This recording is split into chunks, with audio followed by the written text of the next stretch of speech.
Right, 2 seconds. Let me just close my door.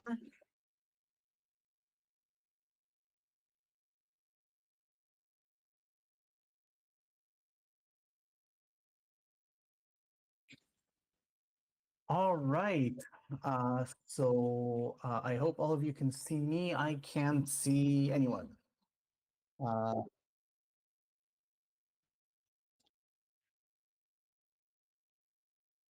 yeah, is there any way that you can point me towards to where the people are? So I can, if I ask somebody, someone raises their hand, then maybe go, hello, hello, everyone. All right, yeah, that is fine. That is no problem at all. All right. Good morning, good afternoon, TRU. Very happy to be here. My name is Omil. I'm the community manager for Diversion, and today we're going to talk about version control for game development using Diversion. Now I'm gonna have to start with a possible apology.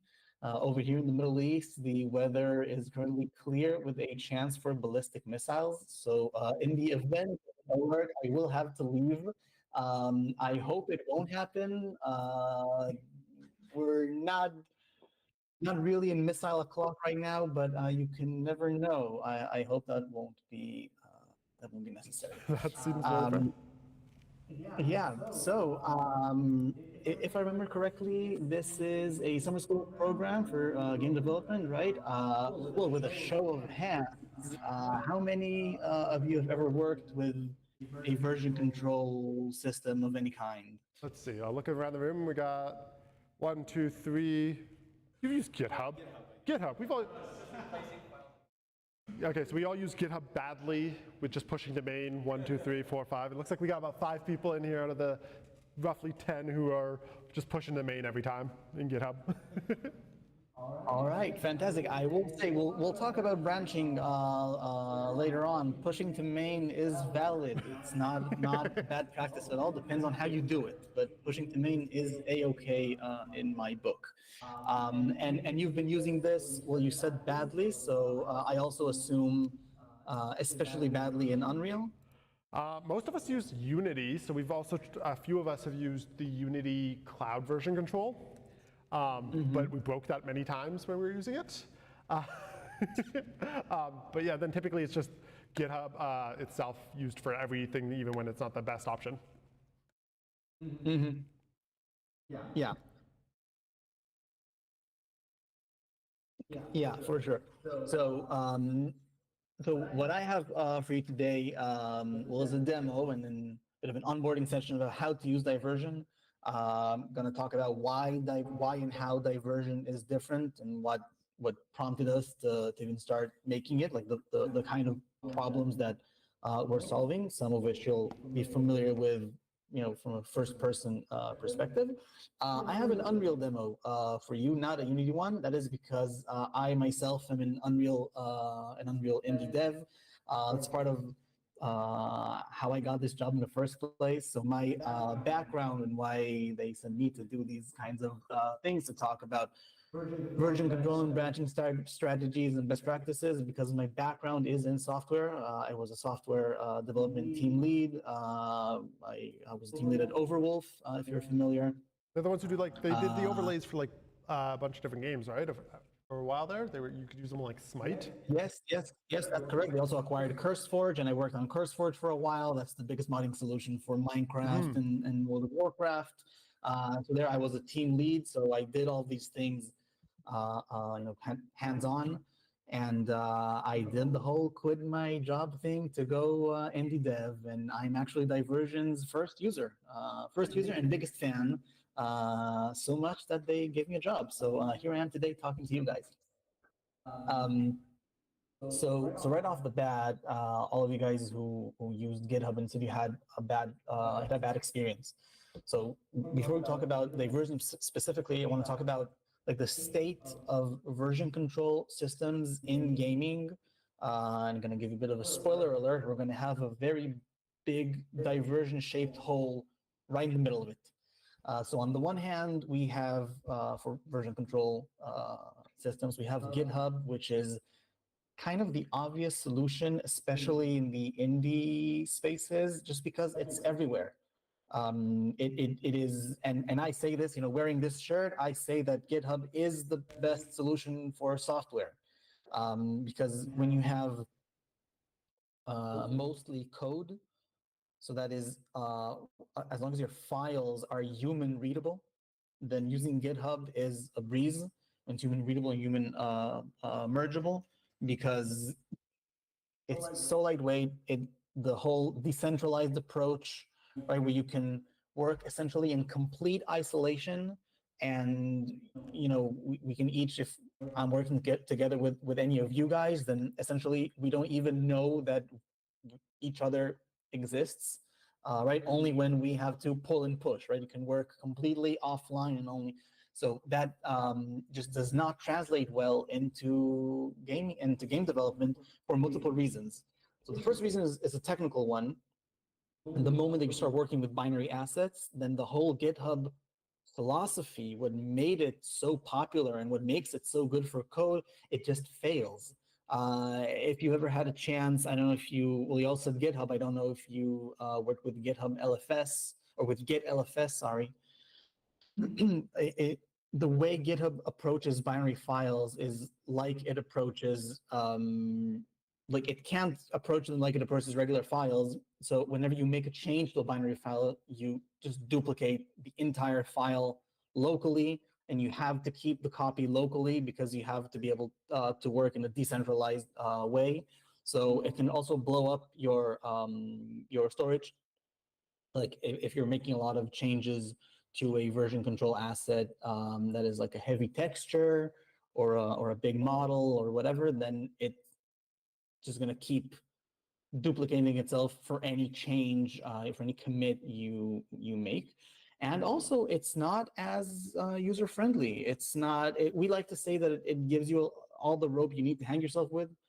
Um, uh, Personally, I'm a big fan of small terminal screens, small black windows, but not everyone is, and especially in game development, where the discipline is a lot more varied. You have a much higher diversity of professionals. So, okay, you have the gameplay programmers, right, the engineers, and they're going to be fine with whatever you throw at them because they're, because that's what they do.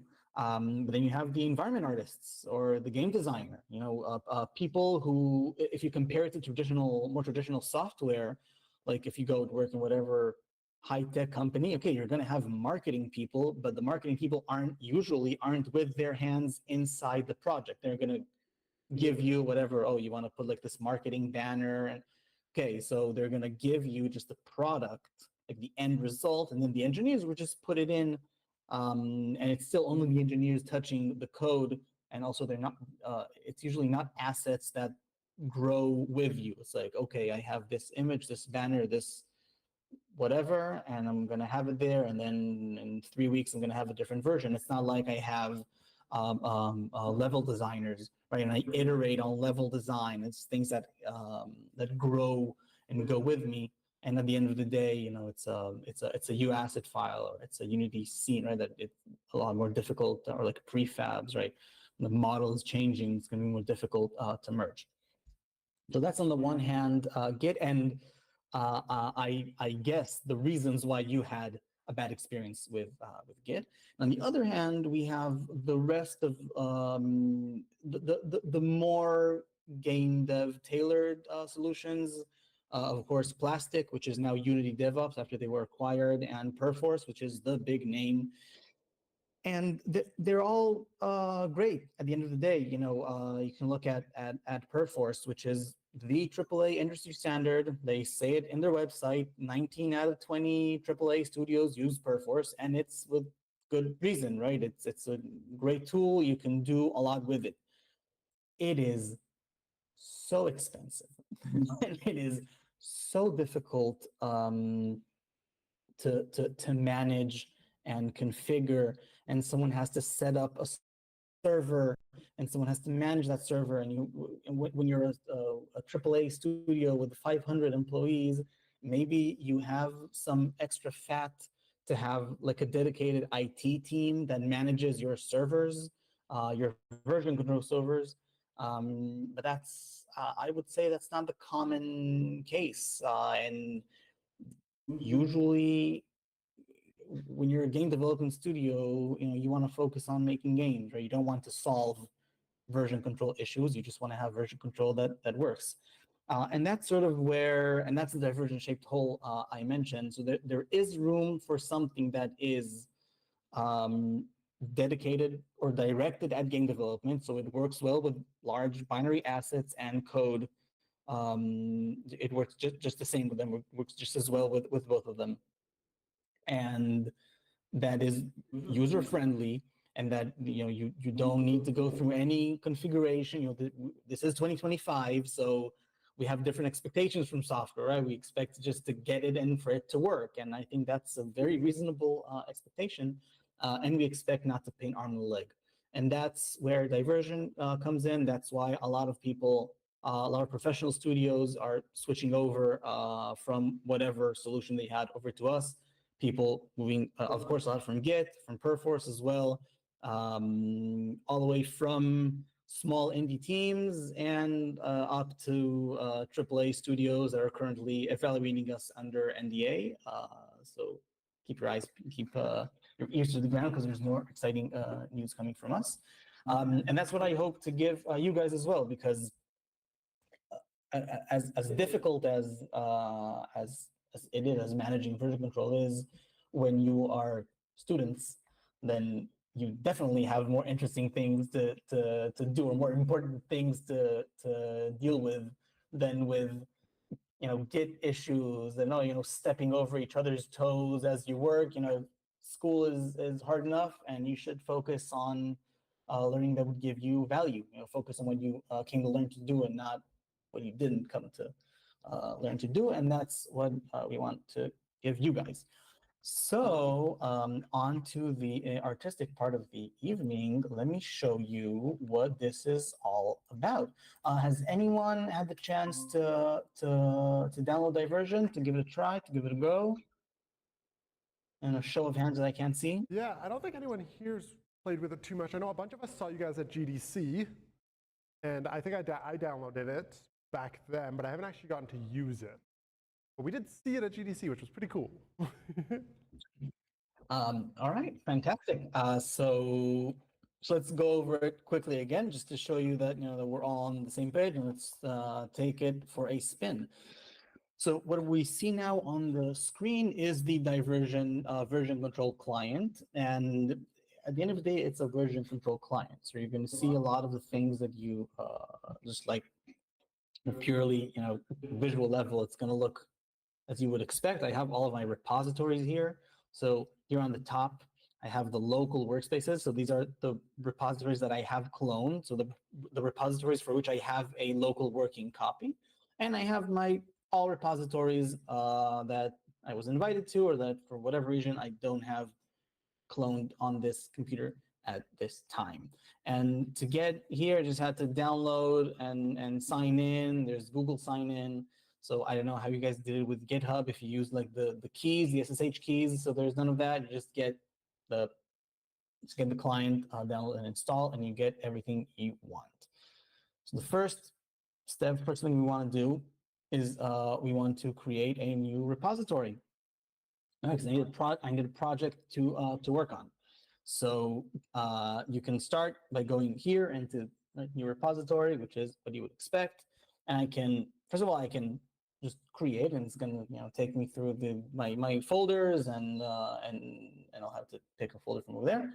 I can also import an existing Git repository or a Perforce repository, and that's going to allow me to, for example, take my project and all of its history, and then I don't lose anything. Right? I can, if I have a Git project, I can take like only the last commit, because maybe I just want it to be fast and I don't care about anything. Or I can say, okay, I want everything with all the history, and I can bring it all the way over. What I do want to show you is our Unreal plugin, or use, or why is it good that we have a plugin? I know you guys are Udemy devs, so I'll try and keep it less Unreal heavy, I do just want to show you. First of all, I want to convince you that Unreal is better because that. Don't worry, we want to try Unreal as well. We just haven't had this to play with it as much because it's a little harder to get started with. But it's one of those things where it's like all of us more or less want Unreal in the long run. Just so much better, optimized.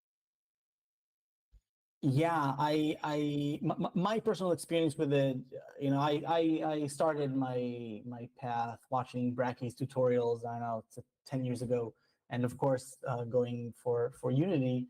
But with Unreal, it's enough. So I'll do some Unreal advocacy while we're at it. This is just the basic third-person template. I just created this project, and already I just having this with no effort on my part, and I can see the code. The movement tech right away?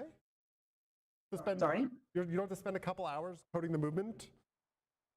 No, it's just. I'm so jealous. I just get it as part of the template. And they even added better templates for 5.6. So you have like fighting games and shooting games, they can get started. So for me, it helped. It made a lot of sense to me. I know I have friends who are Unity devs who actually thought the opposite because they like the clean slate better, but that is just my opinion. So in Unreal, when you get down into it, we have our plugin. You can see from the list of plugins, there is the diversion plugin that I have downloaded, installed, and enabled. And to create a new repository, I can go through the app, or I can through the can go through the desktop diversion app, or I can just go through here, connect to revision control, and I can select diversion and say, there you go, and I say initialize, and then it just creates the repository. There's no git init, push origin main, there's nothing, just a couple of clicks, and it's just done. And does that automatically connect it to the net as well, or right there? Yes, it's all automatically. I can go back here, and you can see this magically appear where it says diversion demo. So I have it in a local workspace, and it's been created as a remote repository some 20 seconds ago. And I am now immediately set up and good to go. So I can invite people here. I can do anything right away. What you saw while I was rambling, maybe you noticed there was a small pop-up here on the bottom right where it says that it was syncing my files to the cloud, and it's going to be ready in a second. And the sync side of diversion, the sync mechanism, you can see right over here that my workspace is synced. Right, and if I go inside, we're going to see that that I already have some files here. These are my files, and they're marked in blue to be added. When we say sync, or the sync mechanism for diversion is one of the things that sets us apart from other version control systems. So what you guys would be used to working, especially in Git, but in any version control system, right? You work locally, right? And then whenever you want to submit your changes to the remote repository, you have to make sure that you are aligned, right? That you have the newest version, that you are looking at the tip of your branch, right? Which would usually mean that you have to pull and resolve anything that happens with that pull. You can fetch beforehand to see what you're pulling, but at the end of the day, you pull to get your changes, and then when you are up to date, then you can push. And before you do that, the server doesn't know anything about you. And it's the same even for other version control systems that are not Git. There's just only commit and no push because it's centralized. So for us, it doesn't work exactly that way. Our sync mechanism, which I think is great, I'm a bit biased, but I think it's great. It does a couple of things. So as you work, the sync mechanism is going to upload the things you're working on to the diversion cloud. So the fact that I have these files here marked in a friendly blue color, these are, of course, the files that exist on my computer. The fact that they appear here marked as added means that they have already been uploaded to the cloud. So you must be familiar with the joke of, oh, in case of fire, don't panic, git push and run out the door. So with diversion, that doesn't happen because as you work, you're backed up. This computer can now go up in flames, but my work is already in the cloud. So first of all, you're always your workspace, your local workspace is always backed up, so there's less chance of any kind of data loss.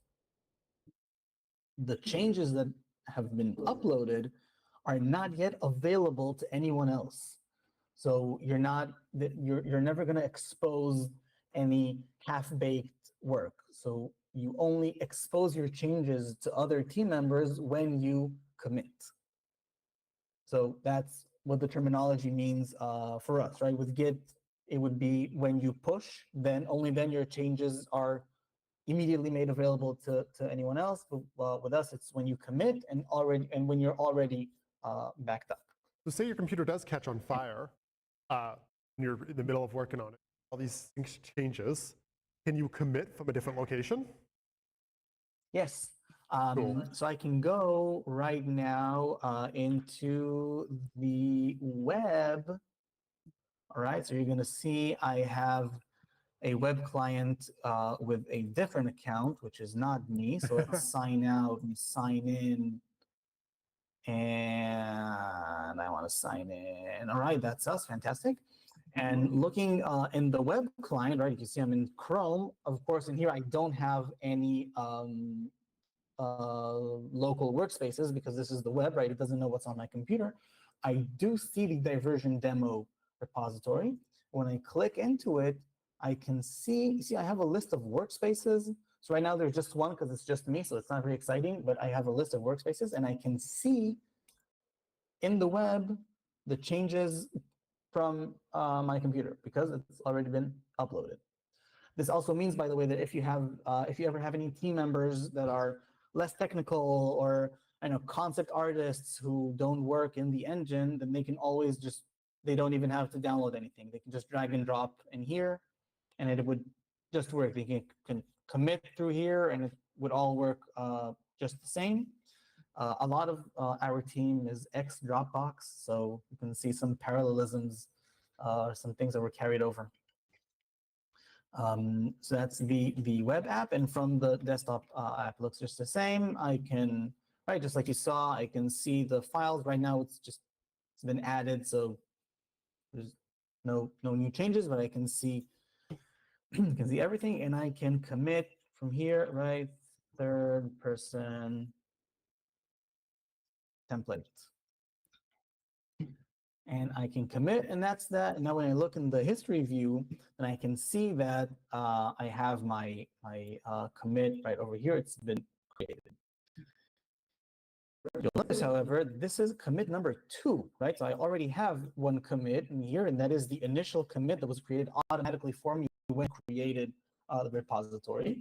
And if we see inside the changes from this commit, maybe you noticed that I have one file that's not marked in blue for being added. It was already here. This is the dvignore first file that's created automatically when you create a new repository with diversion. You don't have to configure anything. So there's no need to set up your git ignore or to set up your git attributes for git LFS. None of that is relevant. As part of the philosophy of trying to be as friendly as possible and to make lives easier, to make your lives easier, then this just comes pre-configured with 3 big engines, so Godot, Unity, Unreal, and you can of course modify this to whatever your specific use case is, but this should cover almost anything you do. It should cover the most common use cases. So that's essentially the setup process. You download, you install, you create a new repository, and you make your first commit. Are there? Let me ask around. Any questions so far? We all chilling? Yeah? Big Joe's got a question.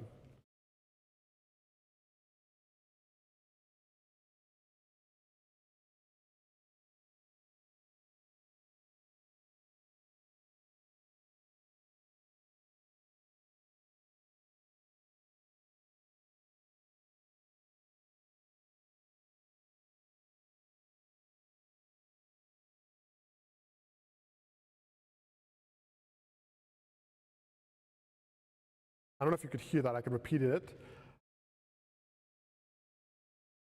Yeah, so the question was, when it comes to merging conflicts specifically, say you had two people working on functionally the same asset, right? So maybe a prefab where in the same scene, they're working on like a prefab or whatever, game object, node, depending on whatever language it is.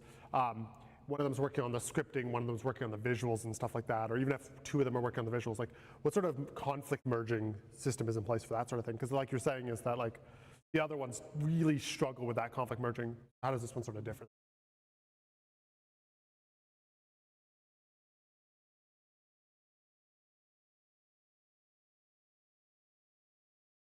And just to say your mind at ease, and we'll get to that in a second. The strategy for dealing with binary merge conflicts, the best strategy is always avoidance. It's a rabbit hole you don't want to go down, and all of the tools that you see are essentially tools that help you avoid merge conflicts, and we're no different in that regard. So we have options for you guys that would help you prevent merge conflicts. I want to show you branching. Sweet. And then when I can create a merge conflict with me, myself, and I can merge conflict over here, then I can show you how we solve it. Awesome. Any other questions? Any? That was the only one we had so far. All right, fantastic. So this was just the setup to do actually any kind of work. Well, I can go into Unreal and show you some Unreal stuff. Let's instead just go, for example, right over here, like to an INI file, just a text file. This might be more something that you would be more familiar with, just like a text file, right? It can be a code file, whatever, right? I can make some changes and save. And you see, as I save, it was syncing, so it was already uploaded. Might take a second to update, but there you go. And I can see I have a modified file, right? It's been modified, right, the before and after, and I can commit through here, right? Adding empty lines to config file. And this would be like the most routine work, right? You commit, or like you work, you diff, you commit, work, diff, commit. That's the most basic use case you have. One of the ways, one of the work methodologies that we support, and the one that we recommend to work in, is feature branching. Essentially, what this means is that you have a separate branch for each feature you're working on, or each bug you're working on. Right, so you would have your main branch, which would represent like the actual state of your project, or the current stable state of your project. And every new feature or bug fix goes into its own branch. You branch out of main, you complete your work, and then you merge back into main. And that is the way that we suggest that you should work. There's a lot of philosophy to this. I can say that despite the fact that this is what we suggest, this is not necessarily the best practice. We have a branching webinar. Just had one a couple of weeks ago. We'll probably have it again in the future if you guys want to join. But just know that there is a lot more to it, to how you choose, to what branching strategy you choose. And one of the reasons where we suggest that you use feature branching is because it is relatively simple to operate. Let me show you what that looks like. Let's say I want to create a new branch, and right now this project, that's just the empty third-person template. One day it's going to be my open world RPG with the survival, crafting, and base building mechanics. So let's start working towards that big goal. So I want to create a new branch for my inventory system, right? Because I want someplace to manage my inventory. So for that, I'm going to go up here into my workspace menu, going to say new branch, I'm going to say inventory system. And that's it. New branch has been created. I'm now on new branch. And where am I? Switch branch. All right, now we're see it says workspace inventory system. That's us right now. And let's go again and make changes, for example, to the default engine INI file. Here it is. Right, I'm going to change to a file. Right, it's synced, it updated, do the very same thing. Right, more lines in config. I'm going to commit this change. You can see over here that this new commit is on this new branch. And I can see inside the branch graph, which is the tool that we have to help you visualize what the state of your branch is. You can see that I have one main branch that's looking at this commit and one branch inventory system that's in another branch. Now I want us just sort of fake as if we're working in a team, me, myself, and I. So I want to create a new branch. The new branch should come out from the main branch, right? Because this is like a use case where a team member and I, we both started working each on our own feature. We both branched from this point in time.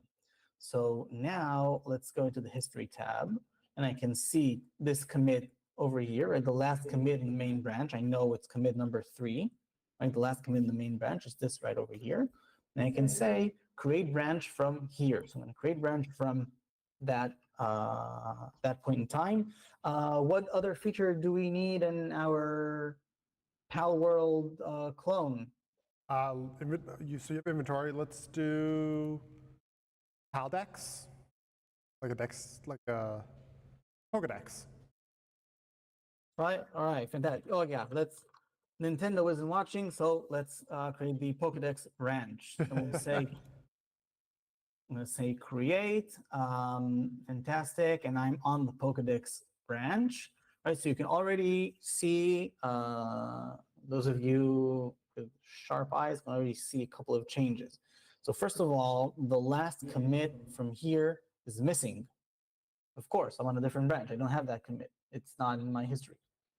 And you can also notice this purple exclamation point right over here. Now I'm going to mouse over it. Now I'm sorry, I don't know if you can see it with the screen share. What this says is that this file is changed in one other ref, and click to see details. This file has been changed somewhere else. I'm going to click. What I can see here is what we call the merge warning notification. So I know that this file is being edited somewhere else. Right now, it's not very exciting because it's just me conflicting with myself, but I can see everything, which file, I can see who made changes or what kind of change, right? It was modified, could have been deleted, could have been moved, what kind of change and where. I can see this is in a different branch, in the inventory system branch, and I can see that the change has been committed. And I think that the most important thing in this pop-up is the word committed. I would have gotten the same warning even if the change hadn't been committed. Okay, and I can do that thanks to the sync mechanism. So if the change isn't committed, will you be able to preview the difference? Because I can see that there's this preview behind there. If it's not committed, is that still just hidden then, or hides your half-baked, right? No. So first of all, what you see right now, it's not really a change preview. What you see in the background, it's the contents of this file in this branch. It's just side by side because I have that on by default, right? But you can see there are no changes. Right? There's nothing. I don't really know what the change is. Like from here, there's no way for me to see it because the change was committed. I can go into the inventory system branch and see the change in the branch. You see, I'm still on the Pokedex branch, but I am previewing the change in a different branch. I don't get it because it hasn't been merged to my branch yet. But yeah, following the question for the merge conflicts and how do we avoid them, and the answer is that we try to avoid them, or how do we deal with them? And the answer is that we try to avoid them as best we can. This is a big part of that.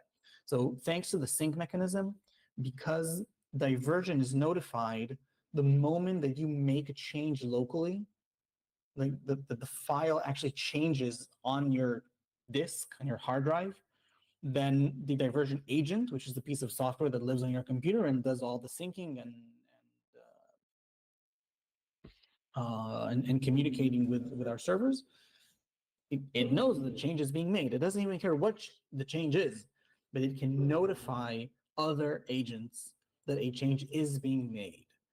And then essentially at the earliest point in time, we can know that a change is being made and to alert other team members um, that they might have a merge with that file and that they might have a merge conflict with that file. They're going to have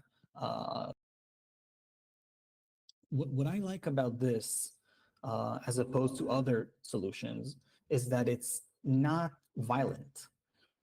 If you ever try to work with Git LFS with file locking, or if you try to work, for example, with Perforce, I can show you. You can go to the Explorer, and over here I have I have the diversion P4 demo, which is a Perforce repository that I have on my computer for testing and for demos. You can see that if I look in the file properties, you can see that the file is set to read only. So I cannot work with this file in any other way than through Perforce. I'm gonna have to go through Perforce to check it out, and only then will I be able to edit it. And maybe that's inconvenient. So if it's game engine files and you're inside your editor, then that might be nicer. But if you're in Blender and you're working on whatever FBA, whatever model you're working on, you're going to have to somehow make it writable. And I think that's terribly violent. And the whole that's the check-in, check-out mechanism. There is a risk of you being locked out, right? Someone can check out a file and get hit by a bus. I don't know, go on vacation. And then you're stuck. You're going to need to have someone somehow check that file in, and some admin help or whatever. That just cannot happen with us, because you go in here into our repository, you can see that nothing is read-only. So you can always work, and we manage the conflict avoidance logically inside the agent. All right, so let's see if we can go ahead and create a merge conflict. So right here in the Pokedex branch, right here on this file. So let's open it again, and it was something, right? Let's make some more changes that will break Unreal, because this file is supposed to look like this. All right. So I made some changes. It's going to take a second. It's going to pop up here any second now. All right, there you go. Okay, same thing. I can see over here when I'm committing that I have a file that's modified and that there's a merge warning for. So I know that I'm going to make a mess, but maybe I communicated with whoever it is. Maybe right now it's text files. Maybe I don't care, right? Whoever it is will have to solve the merge conflict in text, which is not that big of a deal. And I can say okay, and I can say making a mess. Fantastic. Now, when I commit, you're gonna see it in a second. In a second, this is gonna go away when it refreshes, right? So let's see it go away. So right here in the branch graph, this is the situation, right? From main, I have my two features that have conflicting changes. They live in parallel, and now I want to start merging them back into the main branch. So first of all, you saw this disappear, just like I said it would.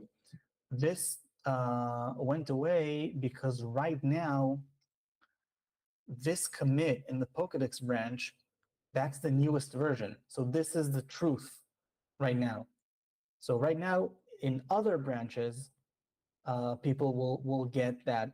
So earlier, I wouldn't have gotten the warning in the inventory system because that was the truth for that file, or that was the newest version. But now the newest version is here, so we see it both. We would see it both in inventory system and in main. So what I want to do is to merge my changes back into main. So just to keep things organized, I'm going to go back into the main branch. I'm going to switch to main, and in a second, it's going to pop up over here. And what I want is I want to take the inventory system branch. I want to merge it back into main. So I'm going to say right click, I say merge inventory system into main, and that's going to succeed because there are no conflicting changes between inventory system and main, right? So let's do that first. All right, and I just want to merge now. All right, merge successfully. If I look, where was that? Was that here? That might take a second to update, but I'm gonna, yeah, right over here. Now let's, and now if I go into the branch graph, I can see a new commit marked in red because it's a merge commit, right? I merged it back. Now let's do the same with the Pokedex, and now we're going to have a conflict. All right, so let's do just that. Pokedex, and by the way, at this point, the inventory system branch is done. I can keep it around for history, for documentation if I want to, but you could just go ahead and delete it, depending on whatever workflow you find convenient. And now from the Pokedex, I'm going to merge from Pokedex into main, and I'm going to have a merge conflict. Conflict discovered in merge. Right, yes, that is correct. And I should be getting an option to resolve the merge conflict. Is it syncing maybe? Oh, there you go. The merge conflict button. So I'm going to go into merge conflicts. This is the unresolved merge I have. Default engine INI was modified twice, and I can see, there you go. That's the merge, right? So the main branch has some white space, just has a new line, and the Pokedex branch has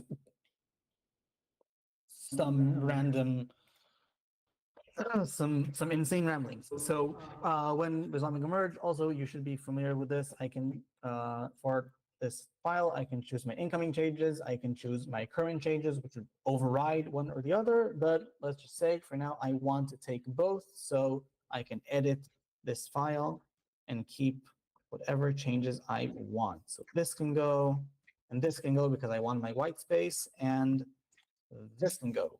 And that's it. I'm happy with, theoretically happy with the state of this file. And I can go ahead and say, say choose combined. Right, it's going to mark this file as combined was chosen, and I have that selected, and I can say resolving conflict with Pokedex, keeping empty line and text. Commit. Right, and that's it. Merge conflict has been resolved. This is going to go away in a second, and I can see right over here, I am now on this commit, which is the newest of them all, which is another merge commit. That's why it's in red. And that would more or less be what we recommend as the workflow, is that for every branch, for every new feature, every new bug fix, you create its own branch directly from main. Whenever you're done with it, you merge it back into main, and you should only in dire circumstances should you merge between feature branches. You should generally not do that. It's a recipe for very complicated merges and a mess. You lose a lot of the benefits of feature branches, that you know what happens where and what is included where. So you should only go through main. If this were a binary file, see now it went away, just took a second to update. If this were a binary file, then I would not have been able to merge it, because that's the problem with merging binary files, is that essentially you need a tool per type of file. In Unreal, there is a way to merge some kind of binary assets. For example, you can merge, there is a blueprint conflict merge resolution tool. So if you're familiar with the Unreal visual scripting language, which are just these look like very friendly nodes and flowcharts. It's just code at the end of the day, right? Aim is a function that this class has, right? And you can look at, ooh, I have this line coming out. Yeah, this is just, right, enhanced local inputs dot add mapping context. It's just a bit friendlier, but being essentially code, there is a way to merge this, but for like any other kind of file models, you're working with animations, then unless there are specific tools that I'm not familiar with, then yeah, you would have to use the merge warning notification icon to just prevent them. Inside Unreal, using the Unreal plugin, thanks to the plugin, then we have an added pop-up message that gives you like another piece of warning before you actually make any changes to a file. Can do that. I can quickly show that to you right now. If I add a print string node, right, and I can go right through here and commit my changes, printing string. That's going to take a second because it was syncing. Okay, fantastic. And now, if I go, I'm going to have to erase. That was default engine INI. Yeah, because I'm about to restart the editor, so there's some of that in here. Okay, now if I go back, right, removing breaking text. And now if I go back in time all the way over here, I say create branch from here, BP warning.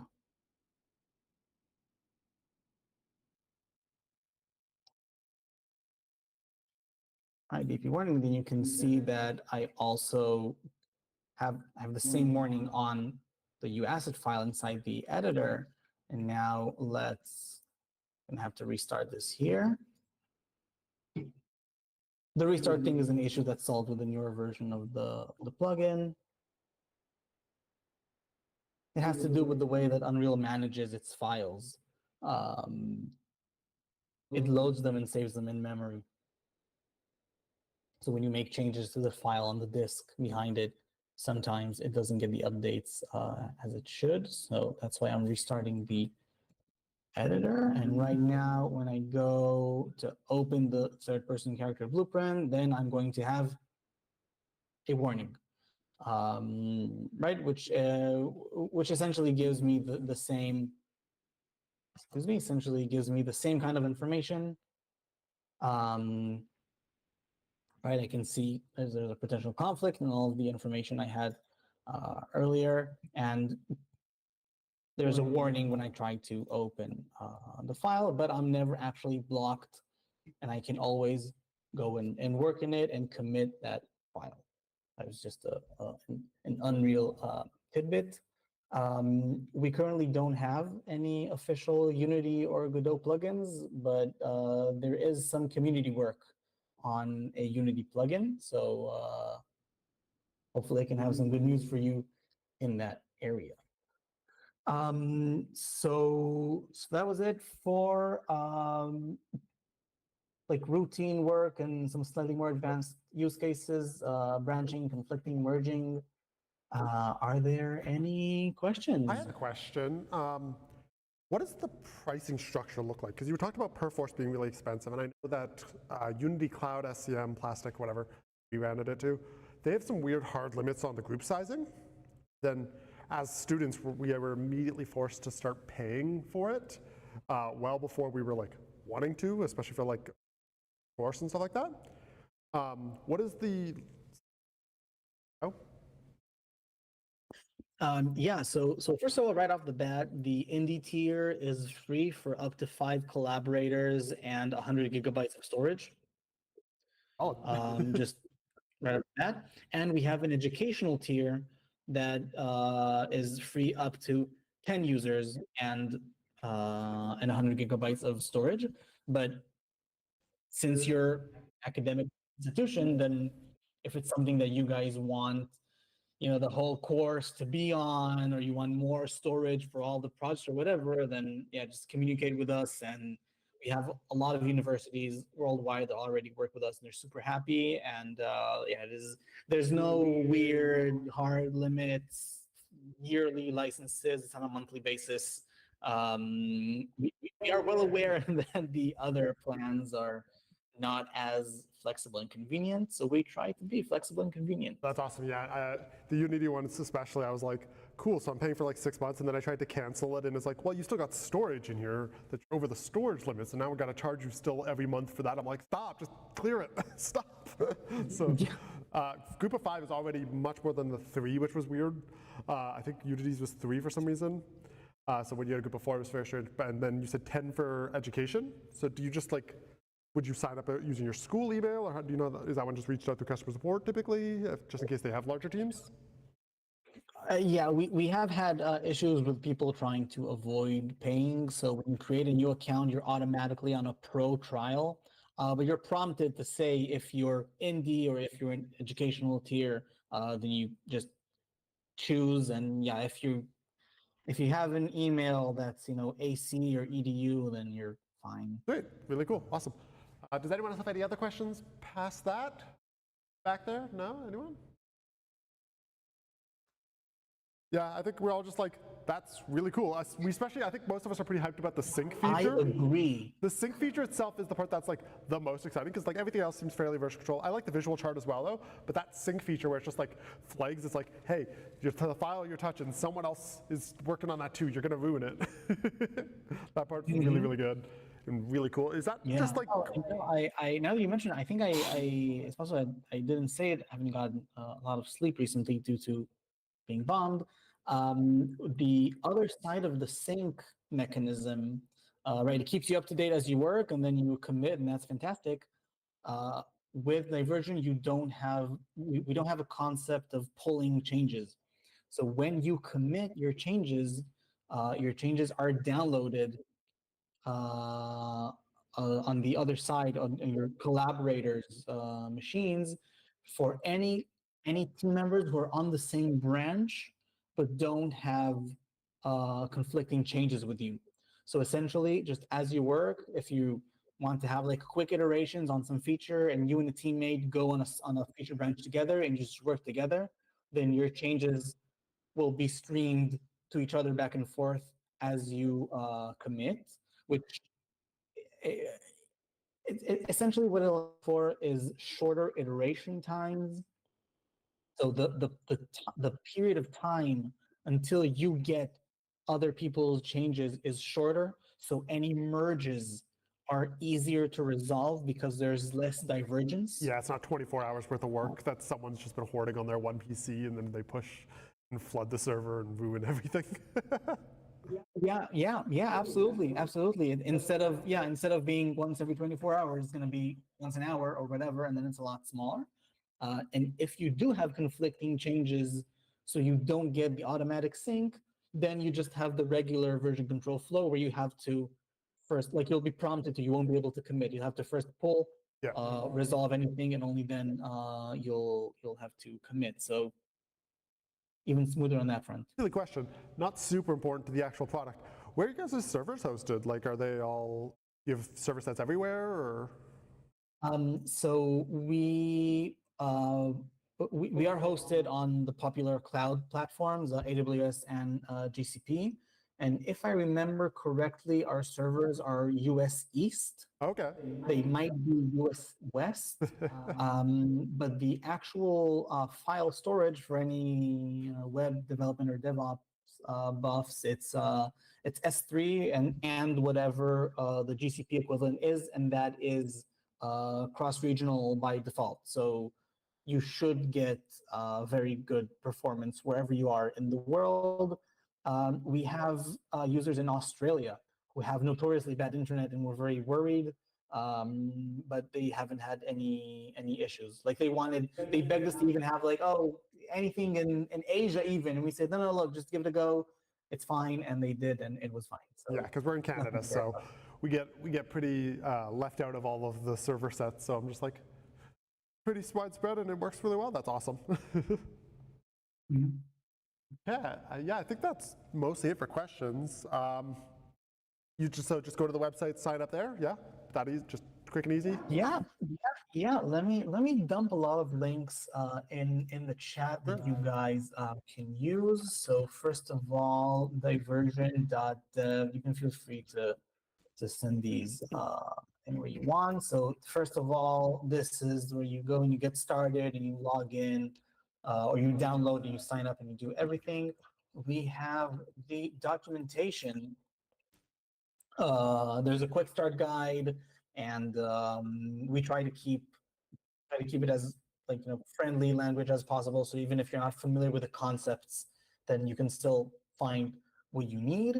And inside the documentation, you can even see a link to our Discord server. We're slowly creeping towards 2,000 members. It's a lot of people from the industry, a lot of game devs, some in virtual production and architectural visualization. So you can feel free to jump in. There's a channel to share your work, so people will surely be excited to see all of your projects. Cool. And the entire team is there, so you can feel free to ask anything, and you'll get any kind of help you need. No, that's awesome. Awesome. Thank you so much. I assume it's pretty late for you, so I won't keep you any longer than the hour there. It's right now 11 p.m. That's one of the risks of working for a small startup company. Sometimes you take calls from Canada. What can you do? Awesome. Thank you so much. We really appreciate the walkthrough here. And I'm sure most of us are probably going to be using this rather than GitHub, just because that sync feature is so paramount to making sure people don't blow up the files that you're working on. I don't know if you can hear it. There's clapping. Yeah. So thank you guys so much for your time. Thank you for the hospitality. I was happy to be here. Gavin, I'm going to send you the links in email as well, because when I don't know what happens when I close the call, so you'll be able to send them out to your people. Appreciate it. I've already copied them all, but I appreciate that email as well. Yeah. And stay in school, kids, and I'll see you in Discord. Thank you. Have a good day. Bye. Good night. Probably stop the stream now. We'll come back in an hour. We eat.